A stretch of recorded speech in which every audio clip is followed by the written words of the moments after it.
दोस्तों वीडियो में इस बात का विश्लेषण करेंगे कि संसद में राहुल गांधी ने अपने भाषण में मूर्खता दिखाई या मोदी, अमित शाह और मीडिया के साथ खेल कर दिया। सोची समझी प्लानिंग के साथ राहुल गांधी ने क्या खेल किया, लॉजिक के साथ इस बात का विश्लेषण करेंगे, क्योंकि रजत शर्मा सहित मोदी समर्थक पत्रकारों का एक टोला राहुल गांधी को एक बार फिर मूर्ख साबित करने की कोशिश कर रहा है कि देखिए क्या वाहियात बयान दिया है, क्या वाहियात भाषण दिया है। लेकिन क्या किसी भी नजरिए से, लॉजिक के हिसाब से राहुल गांधी की बातों को वाहियात कहा जा सकता है? राहुल गांधी ने बड़ी सोची समझी प्लानिंग के तहत जेन जी को ध्यान में रखते हुए, युवाओं के ट्रेंड को ध्यान में रखते हुए एक एक शब्द बोला है, चाहे वो अंधभक्त और इडियट वाली कहानी हो, या फिर अमित शाह पर सवाल उठाना हो, या पीएम मोदी पर सवाल उठाना हो। छात्रों के साथ दिल्ली में जो हुआ, अमित शाह से सवाल पूछना क्या मूर्खता है? जो गृह मंत्री हैं, जिनके अंडर में पुलिस काम करती है, और उस पुलिस ने 20 जुलाई को छात्रों पर जो बर्बरता दिखाई, डायरेक्ट अमित शाह से सवाल पूछना क्यों नहीं बनता है? किस लॉजिक से नहीं बनता है? क्या इसका कोई उत्तर दे सकता है? क्या संबंधित विभाग का मंत्री उसके लिए जिम्मेदार नहीं होता? अगर कोई इस बात को नकार दे तो फिर आखिरकार गोदी मीडिया क्यों नहीं कहा जाएगा? इसमें राहुल गांधी का कोई जबरदस्ती पीआर करने वाली बात नहीं है। राहुल गांधी ने जो बोला, सोची समझी प्लानिंग के तहत बोला। इसके लिए मेरे पास लॉजिक है। जो इडियट वाली कहानी सुनाई चुकी, छात्र आंदोलन में पीएम मोदी का जमकर मजाक बनाया गया। एक जमाना था जब युवाओं में राहुल गांधी का मजाक उड़ाने का एक चलन बन गया था, जो बीजेपी ने अरबों रुपए खर्च करके पप्पू वाली छवि बनाने की कोशिश की। उसका असर स्कूल कॉलेजों में देखा जा सकता था। लेकिन अब वो जमाना बदल गया है। सोशल मीडिया पर कांग्रेस कहीं भारी है बीजेपी से। हालांकि मैं ये नहीं कहता कि सिर्फ सोशल मीडिया से चुनाव जीते जाते हैं, लेकिन छात्र आंदोलन ने क्या किया? इंस्टाग्राम पर, फेसबुक पर, एक्स पर एक ट्रेंड बना दिया सरकार से सवाल पूछने का, पीएम मोदी पर कटाक्ष करने का, व्यंग्य करने का। उसी ट्रेंड को आगे बढ़ाने के लिए सोची समझी रणनीति के तहत राहुल गांधी ने छात्र, इडियट और अंधभक्त वाला किस्सा सुनाया। So these are the three categories: student, idiot and andhbhakt who follows the idiot. यहां पर राहुल गांधी ये साबित करने की कोशिश करते हैं कि जो इडियट को फॉलो करता है, भगवान मानता है, वो अंधभक्त है। यानी जो अंधश्रद्धा रखता है वो अंधभक्त है। सवाल करने वाला छात्र एक जागरूक नागरिक है। इसमें बताइए क्या गलत है? क्या ऐसी बातें बोलना मूर्खता है? देश के लोगों को जागरूक करना क्या मूर्खता है? नाम तो किसी का लिया नहीं, लेकिन क्या अंधश्रद्धा सरकार के प्रति होनी चाहिए? अगर इस बात को सुनकर पत्रकार इस भाषण को मूर्खता का उदाहरण बताए तो फिर उन पत्रकारों के दिमाग पर तरस आता है। राहुल गांधी को जैन जी में पकड़ बनानी है। जो जैन जी में एक ट्रेंड आया है उसको आगे बढ़ाना है। तो विपक्ष के हिसाब से राहुल गांधी ने प्लानिंग के तहत ये वाला किस्सा सुनाया था। इसमें कुछ भी गलत नहीं था। इसके बाद जो अमित शाह पर सवाल पूछा वो भी आपको दिखाते क्या हुआ संसद में। उसके बाद अखिलेश यादव ने कैसे इस मुद्दे को लपक लिया है और राहुल गांधी के भाषण ने बीजेपी को कैसे फंसा दिया है। यूपी चुनाव आने वाला है तो एक बड़ा मुद्दा कैसे छीन लिया है बीजेपी ने, जो हर चुनाव में उठाया जाता है। राहुल गांधी ने मोदी सरकार को वो कबूल करने पर मजबूर कर दिया जिस पर बीजेपी राजनीति करती आई है। तो राहुल गांधी के भाषण ने बीजेपी को बुरी तरह फंसा दिया है। लेकिन रजत शर्मा जैसे पत्रकार उनकी भाषा पर सवाल उठाते हुए कैसे मजाक उड़ाते वो भी आपको दिखाएंगे, उसका विश्लेषण भी करेंगे।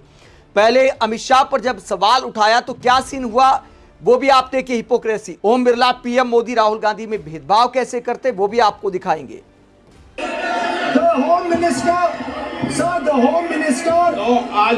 चर्चा नहीं है, जिस विधेयक पर चर्चा है विधेयक पर मंत्री बैठे हैं, यही व्यवस्था रहती। अमित शाह का नाम लेते ही ओम बिरला कहते हैं कि होम मिनिस्टर तो सदन में है ही नहीं, उन पर चर्चा नहीं है, उन पर क्यों बोल रहे हो? तो पंडित नेहरू क्या अब भी संसद में बैठे हैं? क्या उनका भूत संसद में बैठा है? जो पीएम मोदी जब उनका नाम लेते हैं तो ओम बिरला मुस्कुराते रहते हैं, ये नहीं कहते कि पंडित नेहरू पर चर्चा नहीं है, आप क्यों बोल रहे हैं, आप इतिहास में क्यों जाते हैं? पंडित नेहरू के बारे में क्या क्या बोला गया, पंडित नेहरू को अय्याश कहा गया, तब भी ओम बिरला को गुस्सा नहीं आया। अय्याश थे नेहरू, अय्याश थे, मैं फिर दोबारा रिपीट कर रहा हूं। तो हिपोक्रेसी आखिरकार कितना एक्सपोज होगी? आगे क्या हुआ अमित शाह के मुद्दे पर जरा देखिए। सदन के अंदर Sir, the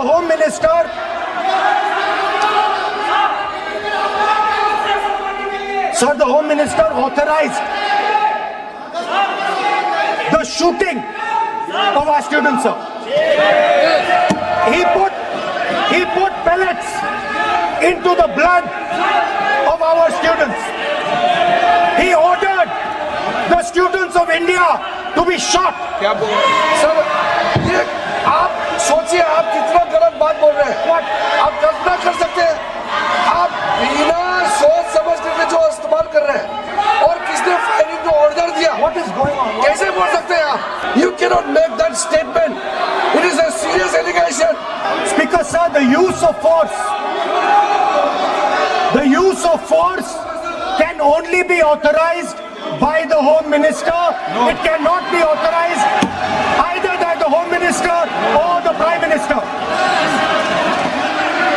ऐसा नहीं चल सकता सर। आप सदन के अंदर हमारे कई बार कहने के बाद भी, बार बार आग्रह करने के बाद भी आप शेयर की अवहेलना कर रहे हैं, उचित नहीं है। नो। तो राहुल गांधी गृह मंत्री अमित शाह और पीएम मोदी पर सवाल करते हैं कि क्या उनकी अनुमति से, क्या उनके आदेश पर छात्रों पर इतना बड़ा एक्शन किया गया? उनकी अनुमति के बिना तो हो ही नहीं सकता। तो इस बात को लेकर बीजेपी के सांसद मंत्री भड़क जाते हैं कि अपमान कर दिया, कैसे बोल दिया। तो क्या जिम्मेदार विभाग के मंत्री पर सवाल ना उठाए जाएं? उसके बाद सरकार ने क्या जवाब दिया? अखिलेश यादव जब सवाल करते हैं कि अगर राहुल गांधी की बात गलत है, कि मान लीजिए अमित शाह ने ऑर्डर नहीं दिया या पीएम मोदी ने ऑर्डर नहीं दिया, तो फिर आखिरकार किसने दिया? तो सरकार की तरफ से जो जवाब सामने आया उसने भी सरकार को फंसा दिया। अखिलेश यादव क्या कहते हैं, जरा सुनिए। नहीं अध्यक्ष महोदय, अगर नेता प्रतिपक्ष ने कोई गंभीर आरोप लगाया सरकार पे, तो ये सरकार की जिम्मेदारी बनती है कि किसके ऑर्डर पे पुलिस ने बच्चों पर, छात्रों पर, युवाओं पर इस तरह का व्यवहार किया है। नहीं अध्यक्ष महोदय, ये अगर गृह मंत्री जी का नहीं है। अखिलेश जी, आप जो बता रहे हो अलग बात है। राहुल जी ने ये नहीं कहा, उन्होंने सीधा नाम लेके कहा। तो छात्रों पर पुलिस एक्शन को लेकर राहुल गांधी ने जानबूझकर पीएम मोदी और अमित शाह पर टारगेट किया। इसके पीछे क्या प्लानिंग है? क्योंकि छात्रों का इस मुद्दे के साथ कनेक्शन है और मीडिया ने छवि बनाई है सबसे बड़ी पीएम मोदी की और नंबर 2 पर अमित शाह की। अमित शाह को चाणक्य कहा जाता है, दबंग नेता कहा जाता है। पीएम मोदी के बाद नंबर 2 के नेता है। तो मीडिया ने जो हीरो नंबर 1 और हीरो नंबर 2 की छवि बनाई है, उसको ध्वस्त करने के लिए, छात्रों की नजर में ध्वस्त करने के लिए जानबूझकर राहुल गांधी ने सरकार के ऊपर की 2 शख्सियत पर टारगेट किया है। तो इसे आप मूर्ख बयान कैसे कह सकते हैं? और सरकार की जवाबदेही तो बनती है कि सरकार बताए किसके ऑर्डर पर छात्रों पर एक्शन लिया गया। अखिलेश यादव ने यह सवाल पूछा गया तो किरण रिजिजू के पास कोई जवाब नहीं था। उसके बाद जांच की बात करने लगे कि जांच के बिना आप कैसे कह सकते हैं, लेकिन सवाल तो पूछा जाएगा। अब सवाल पूछा गया तो सरकार का जो जवाब सामने आया उसने सरकार को और ज्यादा फंसा दिया। राहुल गांधी ने जो दबाव बनाया उसका असर क्या हुआ? सरकार की तरफ से मंत्री जितेंद्र सिंह ये बयान देते हैं जो वायरल हो गया है, काफी चर्चा में आ गया है कि देखिए बीजेपी फंस गई इस मुद्दे पर। क्या कहते हैं मंत्री महोदय, जरा सुनिए। सबसे पहली बुनियादी बात कि कहीं भी गोली चलाने का आदेश कोई मंत्री नहीं देता, वो मैजिस्ट्रेट देता है, एसडीएम देता है, डीएम देता है। होम मिनिस्टर का कौन सा ऑर्डर है? वो ऑर्डर तो मंत्री महोदय ने कहा कि कहीं भी गोली चलाने का आदेश मंत्री नहीं देता है, डीएम देता है या मजिस्ट्रेट देता है। लेकिन मजिस्ट्रेट को बोलता कौन है, क्या करना चाहिए? क्या इसका सलाह मशवरा नहीं होता? क्या ये मंत्री की जिम्मेदारी नहीं होती कि देश की राजधानी में इतना बड़ा छात्र आंदोलन हो रहा है, पहले से कॉल है कि 20 जुलाई को संसद मार्च है, तो क्या मंत्री महोदय ने कोई सलाह मशवरा नहीं दिया प्रशासन को? क्या ये हो सकता है? क्या ये संभव है? जब संसद का सत्र चल रहा हो, संसद मार्च का आह्वान हो, तो संसद मार्च को लेकर सरकार के मंत्री अधिकारियों से बात ना करें, यह बात नामुमकिन दिखाई पड़ती है।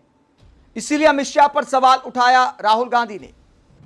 लेकिन मोदी जी के मंत्री मासूम जवाब देते हैं कि भैया डीएम या मजिस्ट्रेट आदेश देता है पुलिस एक्शन के लिए, कोई मंत्री नहीं देता है।